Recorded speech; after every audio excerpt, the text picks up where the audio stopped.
Namaste.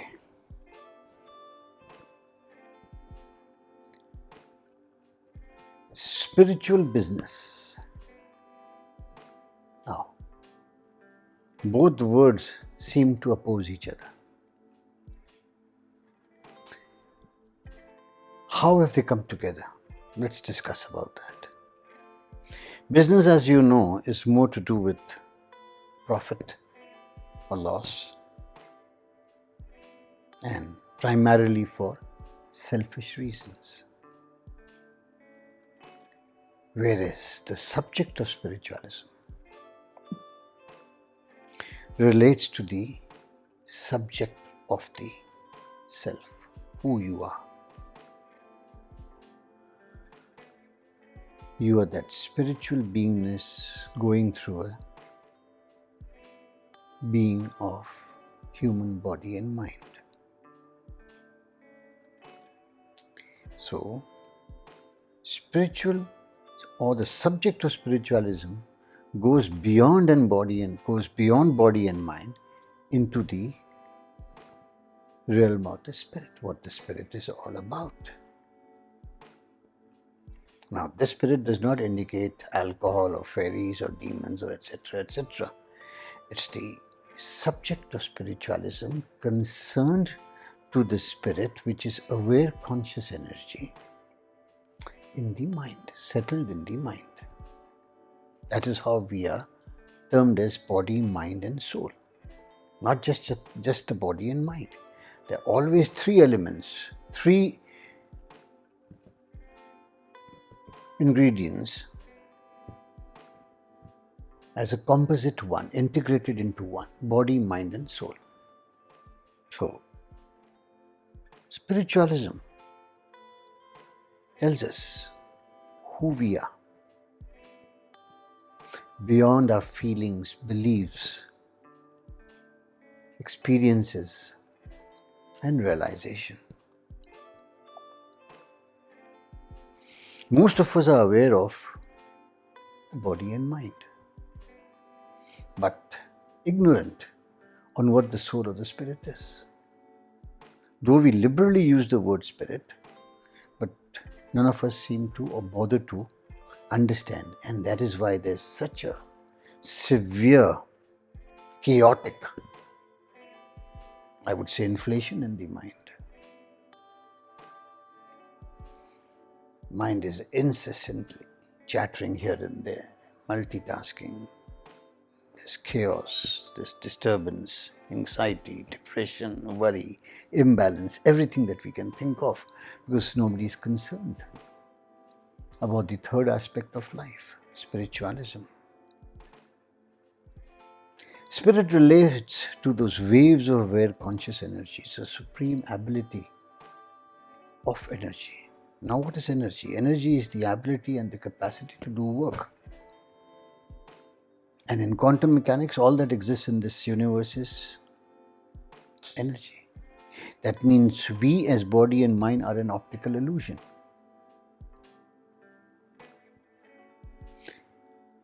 As they say, if you go deep down into the subatomic level, beyond the molecules, atoms, protons, neutrons, etc., what you discover is just waves of energy changing into particles and back into waves. So ultimately, we are empty space.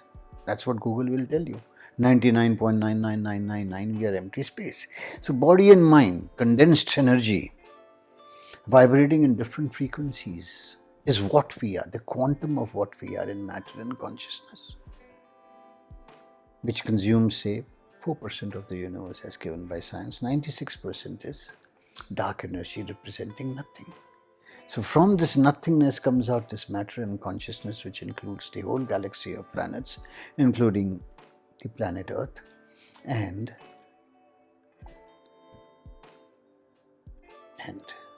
we are just waves. All matter and consciousness are waves of energy, going back into the nothingness of the dark energy, or dark matter and energy, if you can say. So that is what spiritualism is all about. Now, related to spiritualism, like the mind functions in duality, in polar opposites. So related to spiritualism, we have materialism. Materialism deals with physicalism, matter and consciousness, including mental states of consciousness. Though abstract, but it comes in the subject of materialism, because mind is a material mind, working in duality of this and that, divine and the devil, good and the bad, etc. So, materialism is related more to identification and attachment with money, name and fame. Materialism revolves around that. Just the opposite of spiritualism. And as we know, today the world is tilted towards materialism. Nobody knows anything about spiritualism, though we liberally talk about it, but I don't see anybody understanding what the spirit is or what the soul is, etc., or what the subject is. The subject of spiritualism has shamefully been degraded from its independent identity, like physics, or like biology, or like chemistry, or like any other subject, has its own independent status where you study the subject independently to learn and know and understand. Whereas spiritualism is merged badly with religion and science. Science has taken over the subject of consciousness, which is the forte of spiritualism, without understanding what consciousness is. They don't even understand what an experience is. But neuroscientists are trying their best to go into the metaphysics realm to understand. Otherwise, science primarily deals with physicality, and that's what physics is all about, the father of science. What is observable and what is measurable. Consciousness is not observable, neither is measurable. But neuroscientists are trying very hard to understand, and they are differing in the opinions from one to each other without coming to any conclusiveness. But the subject of spiritualism is very clear, very precise. I've written around 6 books on this subject of spiritualism, starting from ABCD, going upwards into its complex study, and it revolves simply around self-knowledge, who we are, and what we are is body and mind in content, the quantity or the quantum, and the spirit is the context, the subject of who we are. So this is how materialism is opposite to spiritualism. Whereas we as human beings came into existence here around 100,000 years back. And according to philosophy, from Homo genus to we have become Homo sapiens, considered to be wise today. I do not know. The whole world is topsy-turvy. 80% of the mind is negative. 98% of the mind is working on auto mode, subconsciously multitasking here and there. So how have we become wise? I do not know. We keep on gathering knowledge, increasing blind following, religion degrading down to terrorism, commanding over spiritualism. So there's a total hypocrisy all around.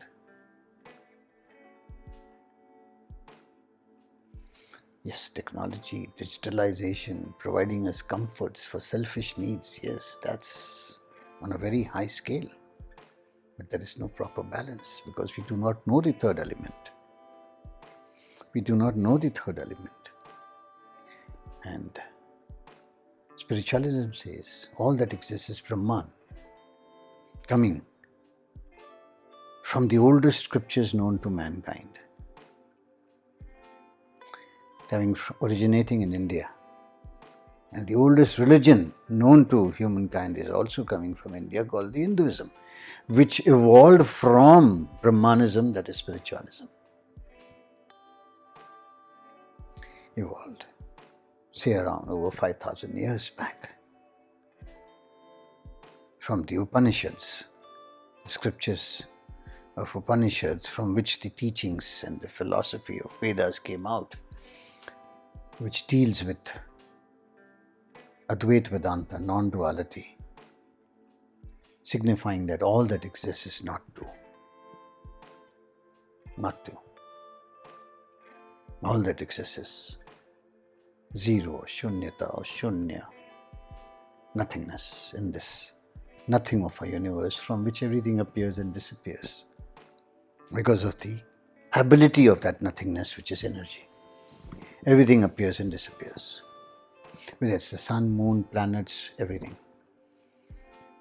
Circling around in the galaxy of our planets.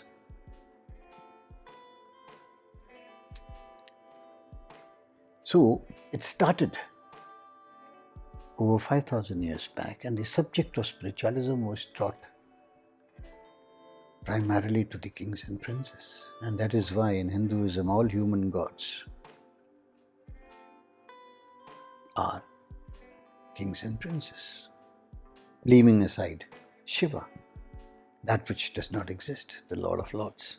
The rest are all belonging to the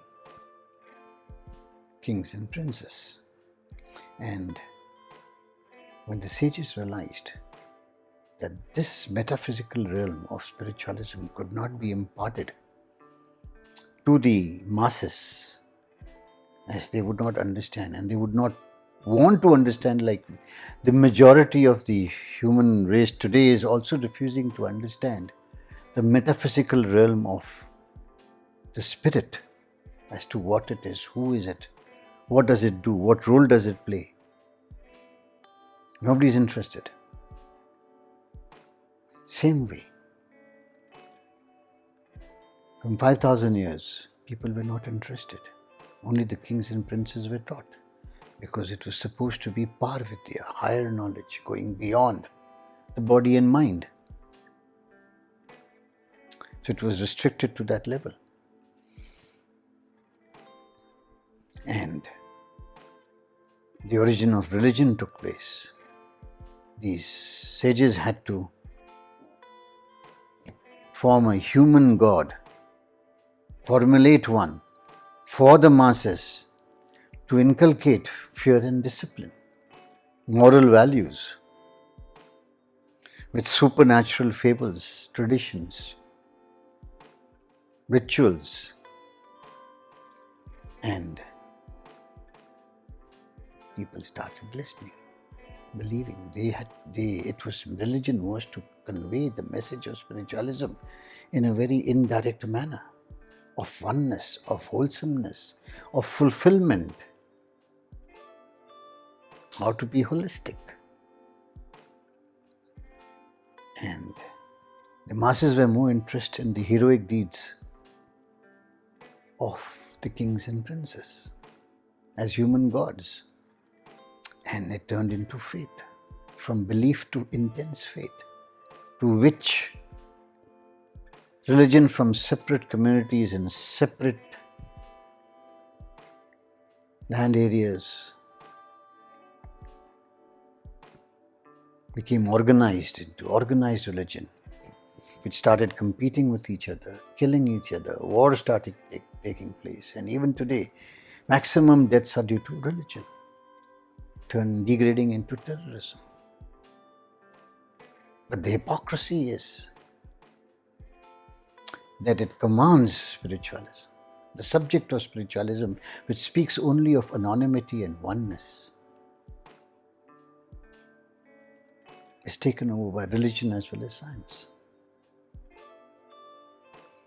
Science starts claiming consciousness scientifically without even knowing what consciousness is. And religion claims that they are the masters of, or religious leaders claim they are the masters of, the subject of spiritualism without knowing the ABCD of the subject, or without even bothering to know. All they know is the supernatural stories, which they mix it up with the subject of spiritualism and destroy its essence. So, this is how religion, which speaks of separatism, and spiritualism, which speaks of oneness, though opposites, have merged into one.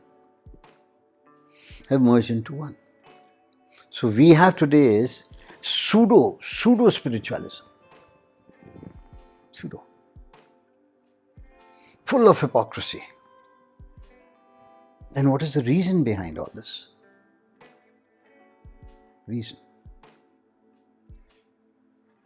I would blame or put the blame a lot on our spiritual masters. After all, human beings have to learn from someone. Someone has to point, a master has to point out the direction. But here spiritual leaders want their followers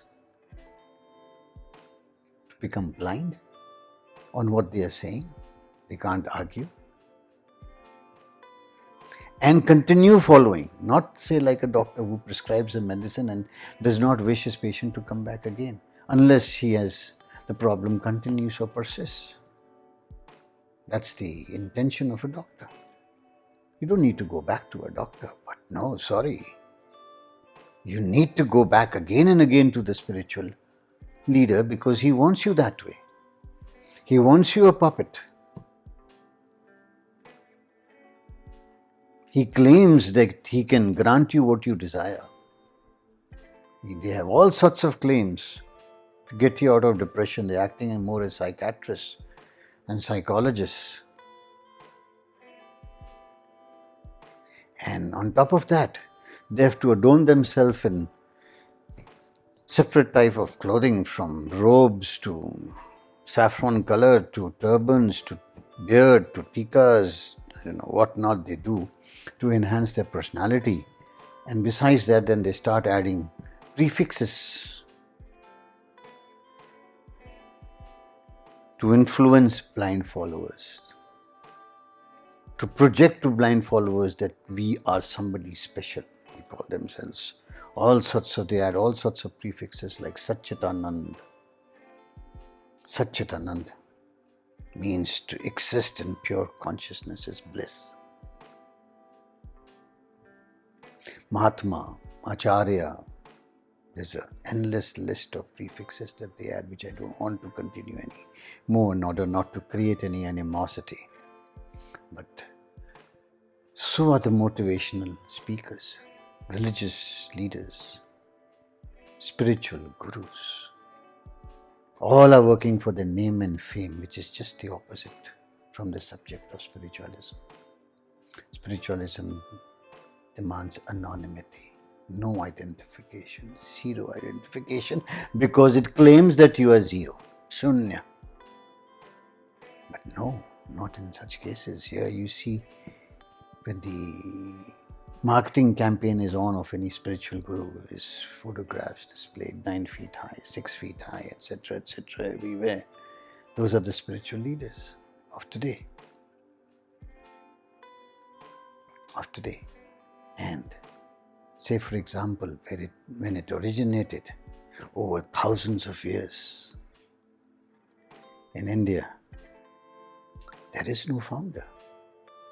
That is why Hinduism has no founder. Hinduism evolved from or came out from the subject of spiritualism. It has no founder. Whereas all of the religions have a founder. There was no one who took credit of the subject, and it kept on evolving. It kept on. The speculation never ended. Even today, I can speculate on the subject of spiritualism with my own mind, with my own inner evolvement.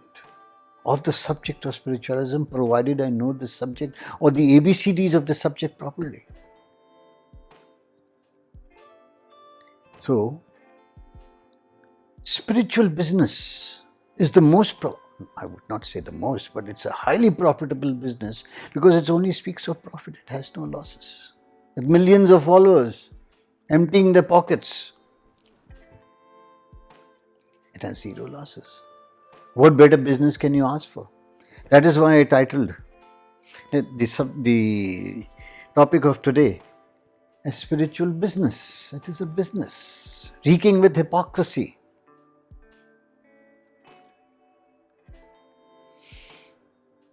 For name and fame, for your likes and dislikes, for your identification and attachment. So, in materialism, if we have name and fame working for the sake of money, I would say money is both material as well as spiritual. Materialism deals with physicalism.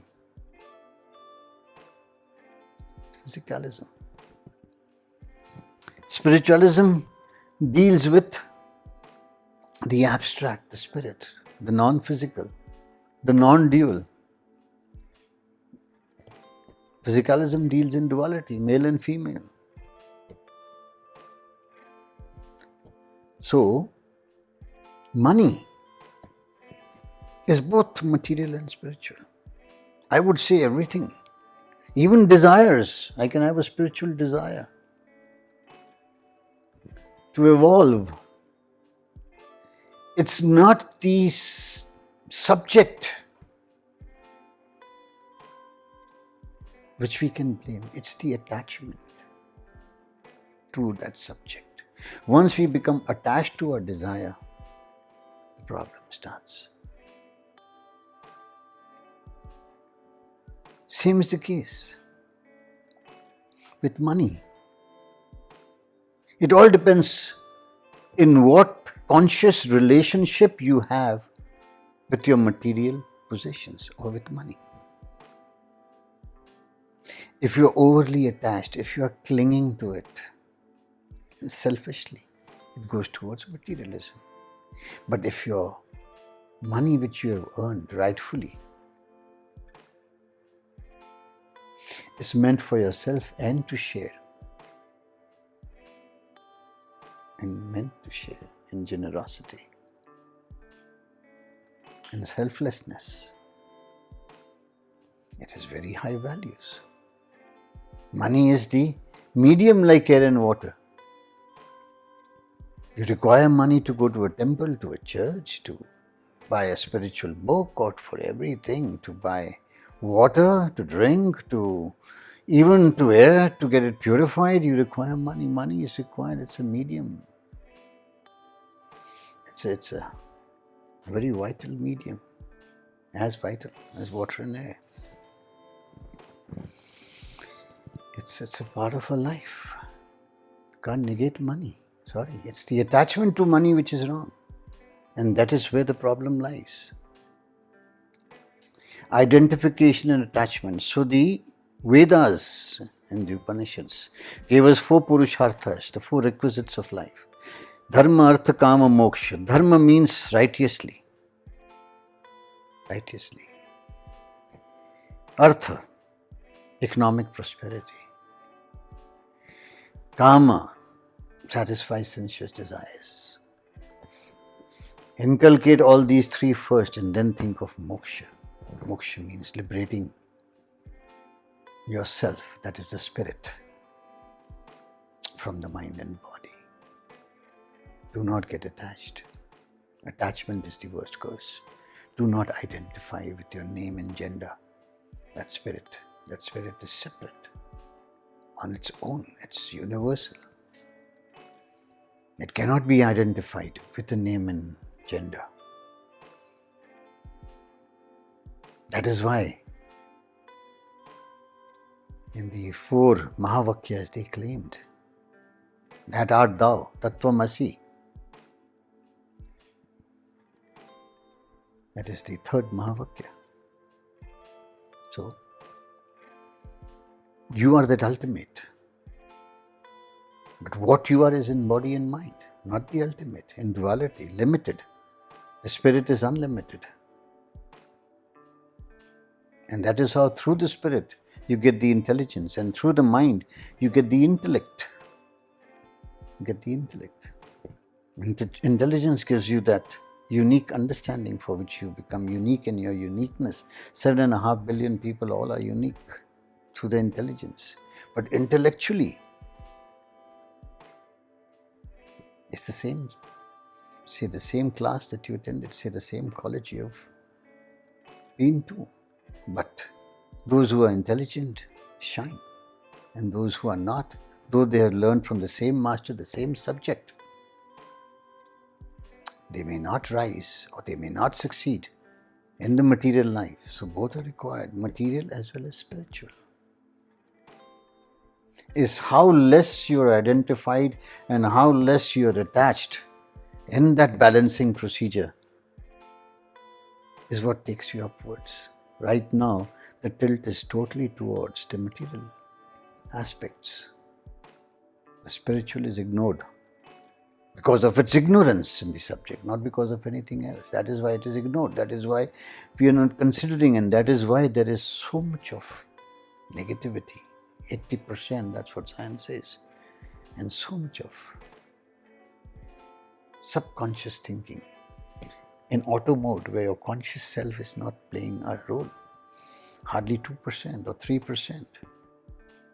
So the right balance is the answer. When we have to lead this dual life of material and spiritual. Material and spiritual. To celebrate life, to experience the life of dualities, of good and bad, positive and negative, happiness and sadness, in the right manner.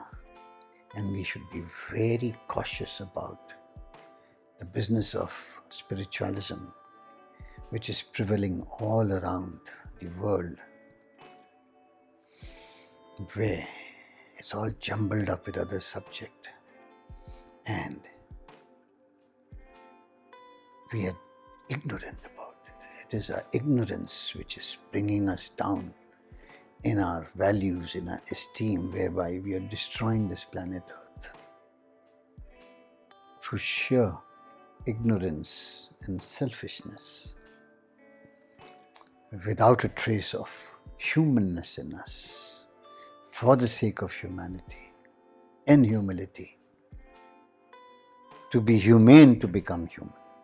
Thank you very much for listening. Namaste.